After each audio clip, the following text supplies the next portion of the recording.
Okay, this is some example. A centripetal force can be supplied by the variety of forces.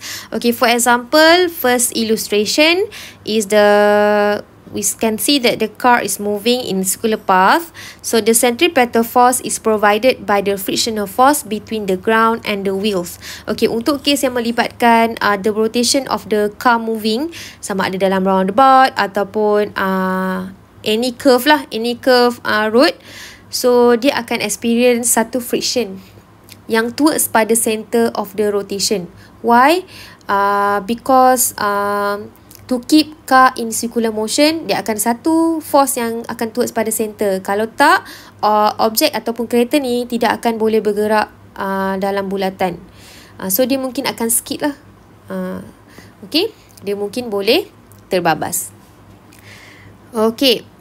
So, contohnya adalah, okay, a car with mass of 1,500 kg move in circular road with a radius of 10 meter. So, the circular road are flat and the coefficient of kinetic friction between the tires and the road is 0.6. Determine the value of velocity to prevent car from skidding.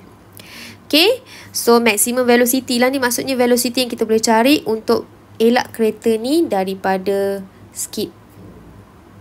So, kalau dekat sini, okay, ini adalah free body diagram lah daripada rentas kereta tu. Ni saya ambil kereta rentas daripada depan kereta.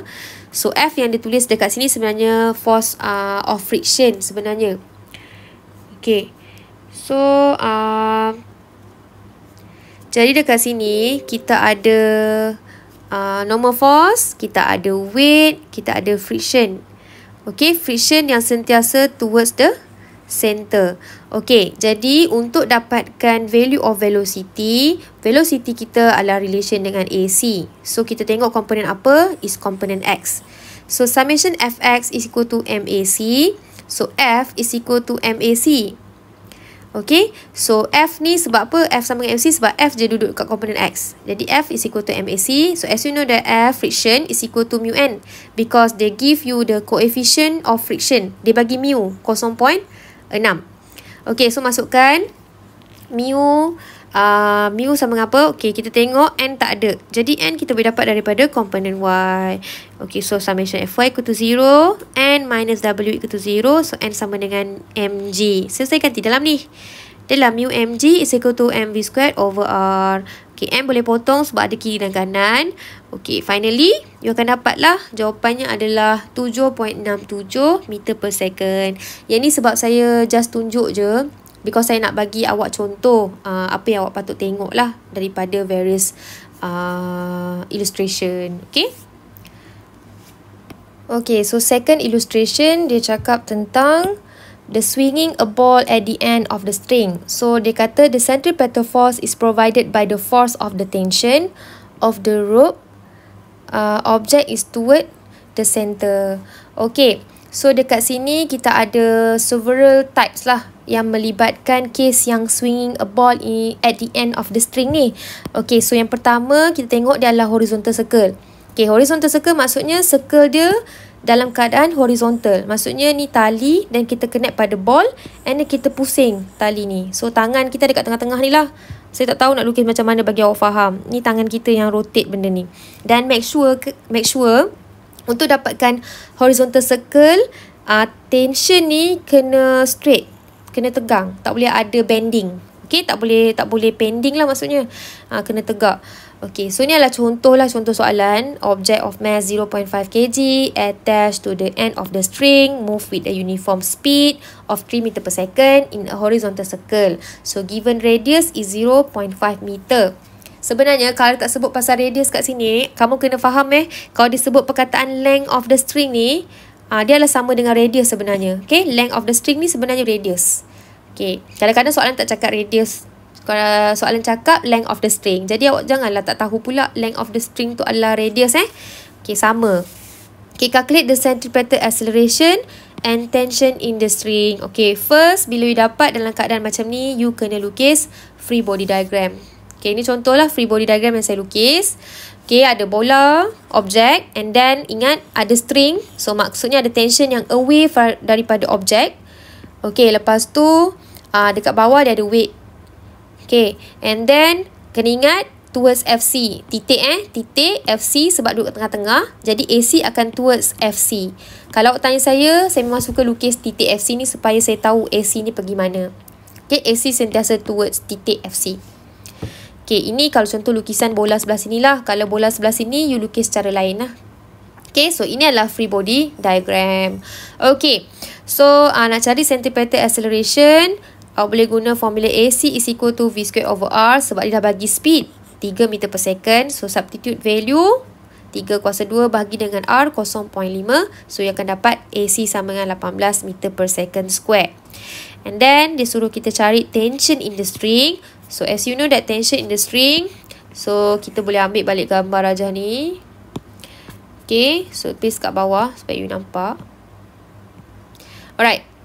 So, untuk case ni, tension in the string, tension kan duduk komponen X. Jadi, summation Fx is equal to MAC.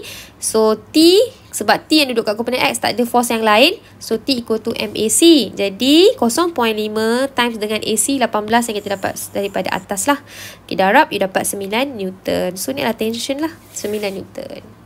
Okay, next case adalah vertical circle. Okay, apa maksud vertical circle ni? Vertical circle ni dalam kedudukan secara vertikal. Kita nampak daripada pandangan depan, dia duduk macam ni.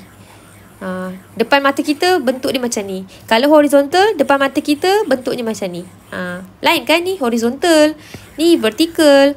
So, bila keadaan vertical, dia ada dua position yang dia suka tanya pada you. Pada top and pada bottom. Jadi yang awak kena faham top dengan bottom ni kedudukan dia macam mana dan kena tahu macam mana nak lukis free body diagram dia. Okay, so yang ni biasalah objek ada mass attached to the length of the string 60 cm. Nampak tak? Length of the string 60 cm ni maksudnya ini adalah radius lah. Okay, sebab tali tu duduk pada jarak sama dengan radius. Okay, and then the object moving with the constant speed of 10 meter per second in the vertical circle. So, the maximum tension in the string is T max and the G is the acceleration due to gravity. Calculate the maximum tension. Okay, so maximum tension dia denote sebagai T max. Okay, awak jangan kalut pula. Awak jangan risau. Words T max semua tu. Just simple je. First kali awak lukis dulu free body diagram bila dekat top dengan dekat bottom. Okay, ini kita nak tahu tau T-max tu duduk mana dulu. Sebab kita tak boleh teka. Lepas awak dah buat, baru awak tahu.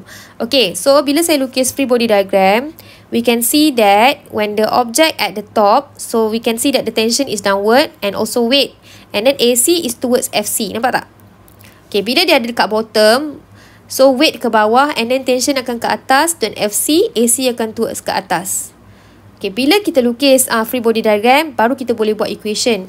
Okay, kalau equation ni nampak AC dia adalah komponen Y. Jadi, summation Fy equal to MAC.